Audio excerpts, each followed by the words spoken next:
long-term projects have a different set of criteria and goals. For example, if one wants to go to college to get a degree, to grow a degree, um, you know, it might need to be a 2-year commitment, a 5-year commitment, a 7-year commitment. And if somebody wants a sustainable kind of like, product, or for example, they want to develop an online course, they may need to put a little bit of energy every single day, or writing a book. And handmade items, you might want to get like a cheaper fabric right now.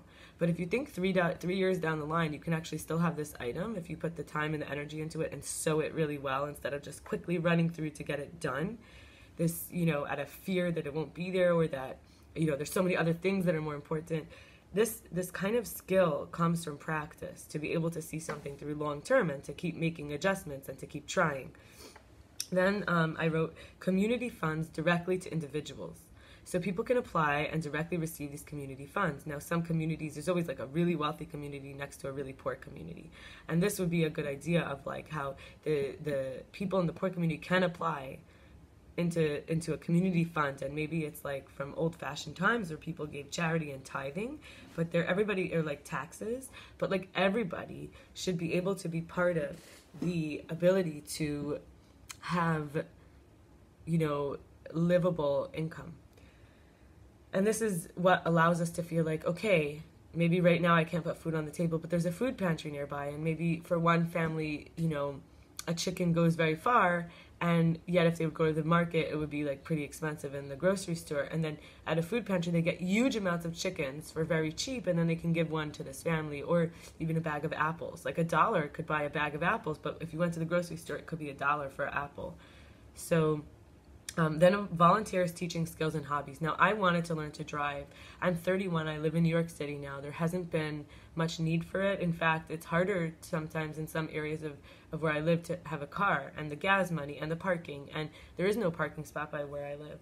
I would have to constantly every day find parking and then circle the blocks and find a place to, even like just where you don't have to get up at like really early in the morning, because the meter maid is going to come if you haven't moved your car, so they could clean the street. And so really just one another, teaching each other these skills, even if I don't have a car or a place to have a car. But if somebody, over the years I've lived in many places, and if somebody would have been able to share that with me, I could have taught them photography, I could have taught them how to make pickles, and these are skills that we teach each other.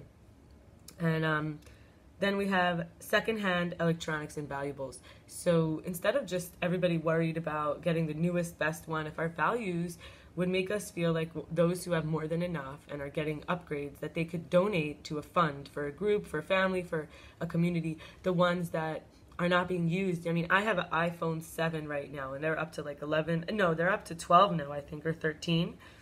And it works great. I just recently cracked the screen, and I think I got some glass in my finger. So it would be really great if I could go and like pay a smaller amount for another iPhone, which I don't need a newest iPhone. I use my phone in a different way. So somebody else with a computer, I mean, I have a computer that I barely use, and maybe it is time to donate it to somebody who needs it. But it would be it wouldn't take much from me to do that, and it wouldn't take much from people who are done with something to give it to the next person. And these develop a sense of community. Then we have diverse groups of leaders. So everyone has a seat at the table, where there's a constantly rotating group of people. And if it's a religious group, then some are religious, maybe some are less religious, and this gives voice to the community.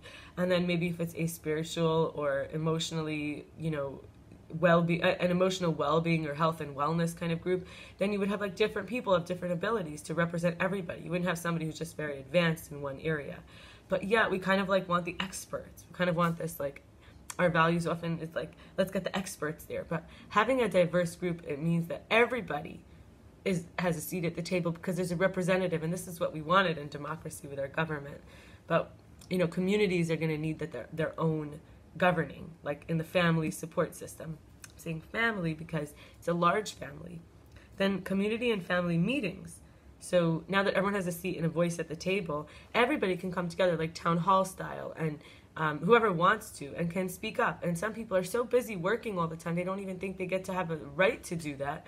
But if there was community funds and they weren't spending all their money to buy these electronics, and there was elders watching their children, it would be completely different. This could be all possible for people. Then sharing chores and responsibilities. So It might be that like somebody starting some of these projects, and then somebody else might be like a chairperson at one of these projects, and yet another person might be somebody who like makes sure there's enough supplies. So everybody gets a chance. This is what part of a family is, so the community. And finally, accepting differing relationships and family units.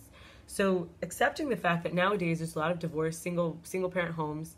There's a lot of step parents. There's a lot of step siblings or adopted children. There are in vitro fertilization babies. There are surrogate children. There's so much. And like in the olden days, maybe someone else was nursing someone else's baby, but now we would say, well, I'd rather use formula, but someone carries someone else's baby. We have a different kind of like set of what's norms and what's not. And so in being able to adopt this family support, a lot of people would be living in less fear and would be able to unify with the triggers that cause fear in such a way with a safe backdrop. So I wish everybody a very safe day. May you feel protected, cared for, and loved by your true family, or your biological family, or your community family, or your inspirational family, those who you can imagine being part of your family. Thank you.